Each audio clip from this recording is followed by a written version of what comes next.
جی کہتے ہیں ڈاکٹر اقبال نے داڑھی کیوں نہیں رکھی تھی؟ تو یہ غلطی کی علامہ اقبال نے، رکھنی چاہیے تھی انہیں۔ ناراض ہو گئے آپ لوگ؟ نہیں، جو جس کی غلطی ہے وہ اس کی غلطی ہو گئی ان سے، انہوں نے نہیں ٹھیک کیا۔ اب اقبال کے داڑھی نہ رکھنے سے کیا سنت کی مخالفت پر اسے ڈگری دی جائے گی؟ وہ میں ہی کیوں نہ ہوں، جو کام خلاف سنت ہے وہ بہرحال۔ لیکن میرا سوال یہ ہے کہ اقبال نے صرف داڑھی نہیں نہ رکھی، باقی سارے کام اچھے کیے، تو آپ باقی کے تو سارے اچھے کر لینا۔ سبحان اللہ۔ اقبال نے جو کام کیا، جو دین کا درد دیا، جو پیغام دیا، جو جدوجہد کی، اس کو تو سمجھ لو نا۔ مطلب صرف داڑھی پہ آ کے دلیل پکڑتے ہو۔ علامہ اقبال نے مکان بھی نہیں بنایا اپنا، سبحان اللہ۔ کتنا بڑا آدمی ہے، کوئی جائیداد ہے اس کی؟ نہیں۔ تسی بھی چھوڑو مکان سارے۔ اقبال وہ دیکھیں نا، بابے بلے شاہ کی لوگ مثال دے دیں گے، بابا صاحب مجذوب آدمی تھے، تو بابا صاحب کے حصے میں تو کئی مربع زمین آتی تھی، وہ بھی انہوں نے نہیں لی۔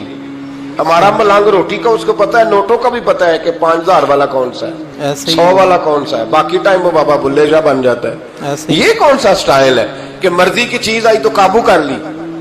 تو ڈاکٹر اقبال نے یہ درست کیا نہیں، لیکن اس کے باوجود ہمارا نظریہ ہے کہ اللہ اس کی یہ خطا معاف کرائے گا، پر بندہ بڑا باکمال تھا۔ سبحان اللہ۔ یہ بڑی خوبی تھی، اور اس میں بھی کچھ حکمت ہوگی، کچھ باتیں ایسی انہوں نے لکھی ہیں بعض جگہوں پہ، لیکن اقبال کی جو معرفت ہے، جو حسن ہے، جو وقار ہے ان کے لب و لہجے میں، اس کا انکار کیا جا سکتا نہیں۔ لیکن اس کو ہم ڈیفینڈ بھی نہیں کرتے، جو کسی میں کوئی کمزوری ہے وہ بہرحال اس کی ہو۔ ایک سوال بڑا اٹھتا تھا، لوگ کہتے تھے کہ آپ روز داڑھی کی بات بھی کرتے ہیں اور علامہ اقبال کی بات بھی کرتے ہیں، تو میں نے آج اس کی وضاحت کر دی۔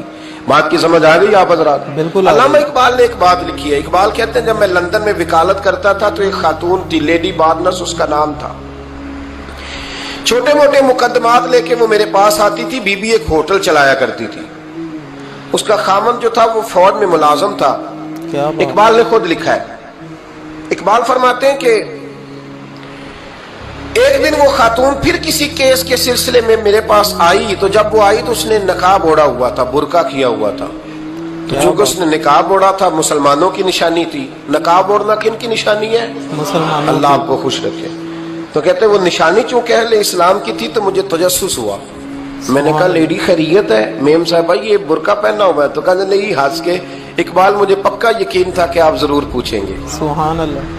تو میں نے کہا اچھا تو یہ برقع؟ تو کہنے لگی الحمدللہ میں مسلمان ہو گئی۔ سبحان اللہ۔ تو میں نے فوراً کہا کہ آپ کا شوہر تو فوج میں ملازم ہے، فوجی کے لیے بدلنا اور پھر ملکی قانون اور یہ چیزیں؟ تو کہنے لگی اس نے مجھے کیا کہنا تھا، وہ خود کلمہ پڑھ گیا۔ سبحان اللہ۔ تو کہتی ہیں میں اور متجسس ہوا، وہ کیس کی بات کرتی تو میرا تجسس بڑھ گیا۔ میں نے کہا تو کیس چھوڑ یہ بتا کلمہ کیسے پڑھا؟ سبحان اللہ۔ تو کہنے لگی اقبال اصل بات یہ ہے کہ میں نا بے اولاد تھی، خامد بھی بڑے اچھے پیسے کماتا، میں خود بھی ہوٹل چلاتی، پر ڈپریشن اور ٹینشن اور بلا وجہ کی پریشانیاں جان نہیں چھوڑ۔ یہ ٹینشن اور ڈپریشن کا نا مجھے عربی ترجمہ کوئی نہیں ملا۔ ایسے ہی یہ ڈپریشن اور ٹینشن کا نا میں نے تلاش کیا ہے، لیکن مجھے عربی لغت کے اندر ان کے معنی نہیں ملا۔ مجھے لگتا ہے کہ اس زمانے میں یہ چیزیں تھی ہی نہیں، ایسے ہی ہے، بالکل ہوتی تو ان کا کوئی نام بھی ہوتا۔ یہ آج ہے نا، تو اس لیے آج کے زمانے میں ہی نام ہے مفت کا، مفت کی پریشانی۔ تو کہتی ہے مجھے ٹینشن اور ڈپریشن رہتی تھی ہر وقت، بڑی میں پریشان رہتی تھی۔ میرے ساتھ ایک عجیب واقعہ ہوا کہ میرے ہوٹل میں نا ایک بابا جی برتن مانجتے تھے، بوڑھے آدمی تھے، 70 سال کے قریب عمر تھی۔ کیا بات۔ ان کا ایک بیٹا تھا، ایک بہو تھی، ایک پوتا تھا، لیکن وہ بیچارے بیٹا بیمار رہتا تھا تو لہٰذا وہ خود مزدوری کرتے۔ کہتے ہیں ایک دن وہ بابا جی میرے پاس آئے، کہنے لگے میم صاحبہ 2-4 دن کی چھٹی چاہیے۔ تو میں نے کہا خیریت ہے؟ کہنے لگے میڈم میرا بیٹا فوت ہو گیا۔ بیٹا، آپ کو پتہ ہے باپ کا جنازہ پڑھنا آسان ہے، بیٹے کا جنازہ اٹھانا بڑا مشکل کام۔ بالکل ایسے۔ کہتی ہے میں کچھ لکھ رہی تھی، میرے ہاتھ سے قلم گر گیا، میں نے خود گاڑی بھیجی، بابا جی گاؤں چلے گئے جہاں وہ رہتے تھے۔